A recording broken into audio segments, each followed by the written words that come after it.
கந்த சஷ்டியின் கதை. காஷ்யப முனிவருக்கும் மாயைக்கும் சூரபத்மன், சிங்கமுகன், தாரகாசுரன், அஜமுகி என்னும் 4 அசுர பிள்ளைகள் பிறந்தனர். காஷ்யபர் தன் பிள்ளைகளிடம், குழந்தைகளே, வடதிசை நோக்கி சென்று சிவபெருமானை நோக்கி தவம் செய்யுங்கள், வேண்டிய வரங்களை பெற்று வாழுங்கள் என்று உபதேசம் செய்தார். அவர்களும் அழியாத வரம் வேண்டி தவம் செய்தனர். சூரபத்மன் முன் தோன்றிய ஈசன், உன் தவத்தின் பலனால் உலகில் உள்ள 1008 அண்டங்களையும் 108 யுகம் ஆட்சி செய்வாயாக. என் சக்தியைத் தவிர வேறு எந்த சக்தியாலும் உனக்கு அழிவில்லை என்ற வரத்தை தந்தருளினார். இதையடுத்து சூரபத்மன் தன் குல குருவான சுக்ராச்சாரியரிடம் ஆசி பெற்று எல்லா உலகங்களுக்கும் மன்னன் ஆனான். தன்னை யாரும் அழிக்க முடியாதென்ற தைரியத்தில் தேவர்களுக்கு பல கொடுமைகளை செய்தான். தேவர்கள் சிவபெருமானிடம் சூரபத்மனிடமிருந்து தங்களை காக்கும்படி முறையிட்டனர்.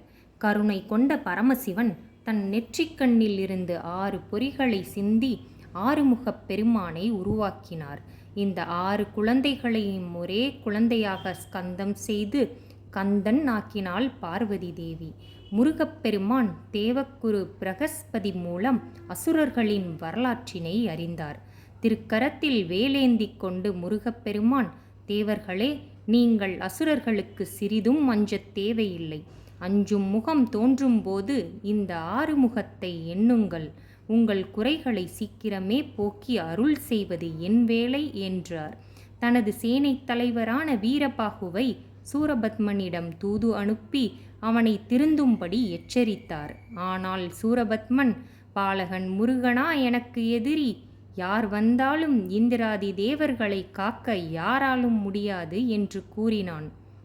உடனே பிரம்மா, விஷ்ணு, சிவன் ஆகிய மும்மூர்த்திகளும் முருகப்பெருமானை சூரனுடன் போர் புரிய அனுப்பினர். முருகப்பெருமான் தன் தாயிடம் ஆசி பெற்று வாங்கிய வேலாயுதத்தை சூரன் மீது விடுத்தார்.